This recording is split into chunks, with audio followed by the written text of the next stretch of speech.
జిల్లా కొండగట్టు అంజనన్న ఆలయం అటవీ భూములు ఆక్రమించిందన్న వివాదం ఏ మలుపు తీసుకుంది? తాత్కాలికంగా తెరపడిందా? 99 టీవీ వెలుగులోకి తెచ్చిన ఈ వ్యవహారంలో ఉన్న బిగ్ ట్విస్ట్ ఏంటి?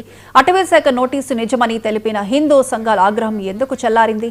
ఆక్రమణ అబద్ధమంటూ గొంతెత్తిన ఆలయ ఈవో గెలిచారా? జాయింట్ సర్వే నివేదిక బయటకు రాలేదెందుకని?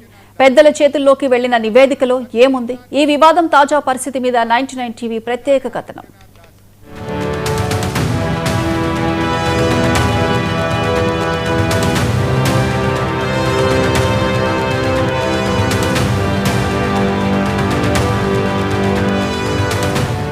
కొండగట్టు అంజన ఆలయం అటవీ భూములను ఆక్రమించిందన్నది అటవీ శాఖ ఆరోపణ. ఇది నోటి మాటగా చేసిన ఆరోపణ కాదు, లిఖితపూర్వకంగా ఆలయ ఈవోకు పంపిన తాకీదు. అయితే ఈవో కానీ అటవీ శాఖ అధికారులు కానీ బయటపెట్టని ఈ వ్యవహారాన్ని 99 టీవీ బయటపెట్టడంతో హిందూ సంఘాలు మండిపడ్డాయి. దీంతో ఆలయ ఈవో తనకు అందిన షోకస్ నోటీసు నిజమేనని, ఆలయం ఎలాంటి ఆక్రమణలకు పాల్పడలేదని 99 టీవీకి చెప్పారు. అది వాళ్ళది అని వాళ్ళు అంటున్నారు, ఆ భూమి మాదని మేమంటున్నాం. మాకు 6 ఎకరాల భూమిలో వాళ్ళైతే ఏదైతే చెప్తున్నారో ఆ భూమి మొదటి నుంచి వందల ఏండ్ల నుంచి మా ఆధీనంలోనే ఉన్న భూమి.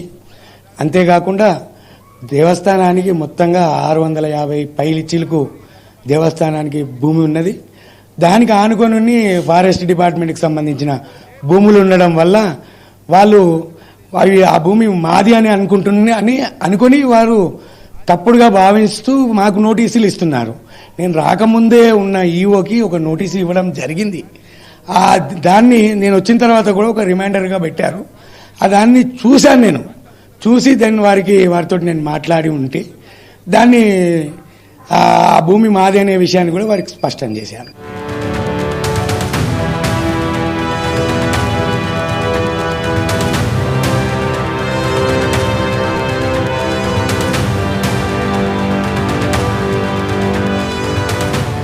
హిందూ సంఘాలు ఆలయానికి మద్దతుగా నిలబడ్డాయి. అయితే అటవీ శాఖ అధికారులను 99 టీవీ సంప్రదించినప్పుడు ఆక్రమణ జరిగిందన్న వాదనకు కట్టుపట్టడం విశేషం.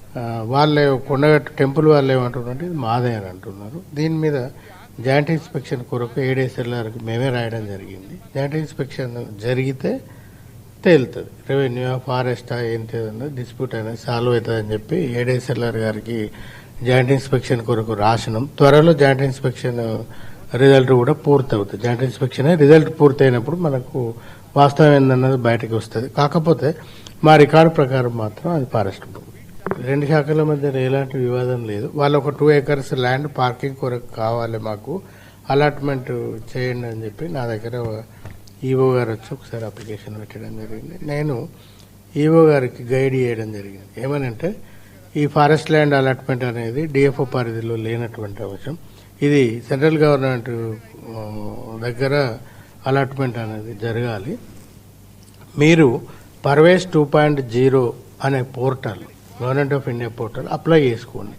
ఈ 2 acres యాజ్ వెల్ యాజ్ ఇదివరకు ఏదైతే ల్యాండ్ మీ ఆధీనంలో ఉందో రెండింటికి కలిపి అప్లై చేయండి అని చెప్పి చెప్పడం జరిగింది, అడ్వైజ్ చేయడం జరిగింది.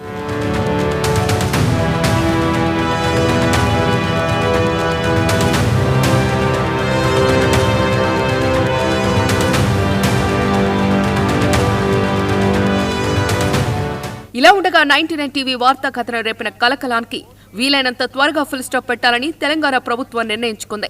అటవీ శాఖ ఇచ్చిన నోటీసు హిందువుల మనోభావాలను దెబ్బతీసే విధంగా ఉండటం ఇందుకు ప్రధాన కారణం.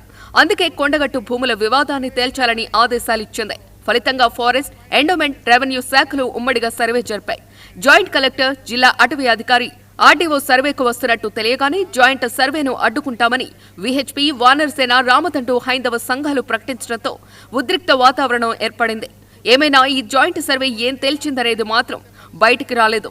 అంజన భక్తుల ఉత్కంఠ కొనసాగుతూ ఉండగా సర్వే నివేదిక వల్ల భక్తుల మనోభావాలు దెబ్బతింటాయని మాత్రం ప్రభుత్వం గుర్తించినట్టుంది. అందుకే నివేదికను అధికారులు ముఖ్యమంత్రి దృష్టికి తీసుకువెళ్లి చేతులు దులుపుకున్నారు. ఒకవైపు టీటీడీ 35 కోట్ల నిధులిచ్చి ఆలయ సౌకర్యాలు మెరుగుపరుస్తూ ఉంటే తెలంగాణ ప్రభుత్వం ఆలయానికి అండగా నిలబడకపోతే బాగుంటుందని ఆలోచిస్తున్నట్టు తెలుస్తోంది.